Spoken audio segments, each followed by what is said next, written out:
Good evening. Tonight, we witness a crisis that has turned the world's longest undefended border into a flashpoint. Canada has abruptly severed the mainland route to Alaska, sending shockwaves from Juneau to Washington, D.C. This isn't just a diplomatic spat, it's a rupture threatening decades of cooperation. The Alaska Highway, a lifeline for Alaskans, is now a tool of political leverage. The global supply chain, already fragile, faces a new choke point. The US-Canada alliance is being tested as never before, with trade, security, and daily life hanging in the balance. Leaders worldwide are watching how America responds to a crisis on its own doorstep. Will diplomacy prevail, or are we on the brink of a trade war with far-reaching consequences? Tonight, we break down every angle of this unfolding continental crisis. To truly grasp the depth of today's crisis, we need to look back and understand the story behind the Alaska Highway, a story that stretches across decades and continents, shaping the very relationship between the United States and Canada.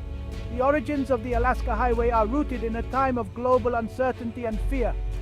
To understand its significance, we must revisit the tense days of World War II, when the world was at war and North America faced new threats after the attack on Pearl Harbor. Built as a direct response to the threat of invasion, the highway was a monumental joint effort between the US and Canada. It was more than just a road. It was a lifeline, a strategic military supply route, and a symbol of international cooperation in the face of adversity. Over 10,000 soldiers and 16,000 civilians, both American and Canadian, braved harsh conditions to carve a 500-mile route through some of the most unforgiving wilderness on the continent. In just 8 months, they achieved what many thought impossible, a feat of engineering, determination, and unity. For decades, the Alaska Highway has been Alaska's vital link to the lower 48 states, supporting not only the economy but also the daily lives of countless people. It has enabled trade, tourism, and family connections, becoming an essential artery for both nations. While there have been minor disputes and occasional tensions over the years, the agreement of passage along the highway was never truly in jeopardy, until now, when the unthinkable has happened. Canada's sudden decision to close the highway marks a stunning and unprecedented break from nearly 80 years of shared history and cooperation. The impact is felt not just at the border, but in communities and families on both sides. For generations, the Alaska Highway has stood as a powerful symbol of unity, mutual reliance, and the enduring friendship between two neighboring nations. Now, with its closure, that symbol of friendship has been transformed into a tool of political pressure, leaving many to wonder if the trust built over decades can survive this test. This move fundamentally alters the relationship between two neighbors who have long depended on each other for security, prosperity, and peace. As the world watches, many are left questioning what comes next for the Alaska Highway and for the future of US-Canada relations. The crisis erupted with a terse announcement from Ottawa. Effective immediately, all US-bound traffic on the Alaska Highway is suspended. Citing unresolved trade violations and a breakdown over softwood lumber, Canada framed the move as necessary to protect its economic interests. Border crossings from British Columbia to the Yukon became blockades overnight. Alaskans found themselves cut off, truckers stranded, families' plans upended. Governor Sarah Palin declared a state of emergency, calling the action a reckless blockade and pleading for federal intervention. The White House issued a cautious statement, vowing to engage Canada and restore access.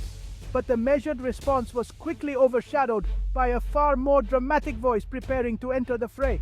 Within hours, the crisis had escalated from diplomatic dispute to national emergency. The stage was set for a political firestorm. Washington's official response was measured, calls for dialogue, promises of swift resolution. Behind the scenes, officials scrambled to assess the impact on Alaska's 730,000 residents and to plan emergency air and sea supply routes. The administration urged restraint, hoping to de-escalate and buy time for diplomacy. But critics pounced, calling the response weak and demanding tougher action. The political climate was primed for confrontation. As the administration tried to lower the temperature, a familiar figure prepared to seize the spotlight. The crisis was about to become a battleground for competing visions of American leadership. The next move would ignite the nation. At precisely 2:15 p.m., former President Trump unleashed a barrage of posts on Truth Social, capturing the attention of millions. His words, as always, were bold and unfiltered, sparking immediate reactions across the digital landscape. Disgraceful! The weak Canadian Prime Minister has illegally blockaded Alaska. Act of war, he declared, his message echoing through the virtual corridors of social media. In a dramatic escalation, he called for a total boycott of Canadian goods and the imposition of massive tariffs, threatening severe economic retaliation. The implications of such a move were immediate and far-reaching. This would never have happened if I were president. Reopen the highway now, he demanded, his words a rallying cry for his supporters. Trump's post went viral, instantly politicizing the crisis and energizing his base. The digital wildfire spread rapidly, with supporters and critics alike sharing and debating his statements. Hashtags like #TrumpWasRight and #BoycottCanada trended nationwide, reflecting the deep divisions and fervent discussions ignited by his words. News networks interrupted their regular programming to cover his statements live, underscoring the gravity and immediacy of the situation. The White House was forced to respond, its diplomatic strategy suddenly under siege. The administration scrambled to address the growing tensions and reassure both domestic and international audiences. The administration now faced pressure from both Ottawa and a resurgent political rival at home. Political analysts debated the potential fallout and the strategic moves required to navigate this complex situation. Trump had inserted himself at the center of the crisis, making his approach impossible to ignore. His presence loomed large, influencing the narrative and shaping public perception. The situation, already volatile, now threatened to spiral further. The stakes were high and the potential for escalation was palpable. The nation braced for what would come next, with families across America watching anxiously as events unfolded. The uncertainty of the moment hung heavy in the air, leaving everyone on edge. The economic fallout was immediate and severe. Alaska, reliant on imports for food, medicine, and construction, faced empty shelves and halted projects.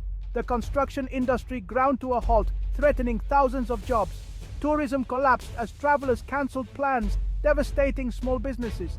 Air and sea routes offered limited, costly alternatives. Prices soared overnight. Canadian businesses along the route also suffered catastrophic losses. The threat of escalating trade sanctions put billions in cross-border commerce at risk. A trade war could devastate industries on both sides, from autos to agriculture. The entire North American economy now faced uncertainty. The stakes had never been higher. To truly grasp the strategy behind Canada's recent move, we turn to Dr. Fiona Hill, a renowned expert in international relations and global security. Dr. Hill has spent decades analyzing the delicate balance of power between nations, and her insights shed light on the motivations and risks at play in this unfolding situation. She describes this as a textbook example of geopolitical brinkmanship, a scenario where a middle power like Canada leverages its unique position to influence the actions of a much larger superpower. By using its geographic and economic leverage, Canada is attempting to force the United States to the negotiating table, hoping to gain concessions that might otherwise be out of reach. The closure of the Alaska Highway is not just a logistical move, it's a calculated act designed to create a sense of urgency within the United States. By disrupting a critical supply route, Canada is able to manufacture a domestic crisis for its neighbor, ensuring that trade disputes and unresolved issues are pushed to the very top of the US political agenda. The ultimate goal here isn't to provoke conflict or war, but rather to negotiate from a position of strength. Canada hopes that by demonstrating its willingness to take bold action, it can secure a more favorable outcome at the bargaining table. However, Dr. Hill cautions that the presence of unpredictable political actors, such as former President Donald Trump, can dramatically increase the risks. In her view, brinkmanship is always a dangerous game, but when leaders are impulsive or driven by personal agendas, the potential for escalation into truly dangerous territory grows exponentially. What may have started as a technical trade dispute now threatens to become a test of national pride and identity for both countries. Public sentiment can quickly turn, fueling protests and hardening political positions on both sides of the border. The danger, Dr. Hill warns, is that each side may feel compelled to push back even harder, creating a spiral of escalation that leads to unintended and potentially severe consequences for both nations. In this tense environment, Dr. Hill would strongly advise a strategy of de-escalation. She suggests that both governments work to separate Alaska's urgent humanitarian and supply needs from the broader, more contentious trade negotiations. By addressing the immediate supply issues facing Alaskan communities, both sides could buy valuable time and space for real diplomacy to take place, reducing the risk of a full-blown crisis. Yet, with political rhetoric and media coverage intensifying, the path forward remains fraught with uncertainty and risk. The decisions made in the coming days will shape not only the outcome of this dispute, but also the future of US-Canada relations. For Alaskans, this crisis is personal and immediate. Families are stranded, businesses shuttered, and remote communities fear shortages of food and medicine. The sense of isolation is palpable. Daily deliveries are a lifeline, not a luxury. Military families, students, and seasonal workers face chaos and uncertainty. Community spirit is strong, with neighbors helping each other, but frustration is mounting. Alaskans feel abandoned by leaders on both sides of the border. They should not be hostages in a geopolitical standoff. Their resilience is being tested as never before. North America stands at a crossroads. One path leads to de-escalation and renewed partnership, the other to retaliation and a deepening rift. The stakes go far beyond a single highway. This is about the future of the US-Canada alliance. The world is watching to see if cooler heads will prevail. Stay informed, seek out facts, and make your voice heard. The fate of the Alaska Highway is now a symbol of whether two close friends can resolve their differences peacefully. We'll continue to follow this story as it unfolds. Thank you for watching. Good night.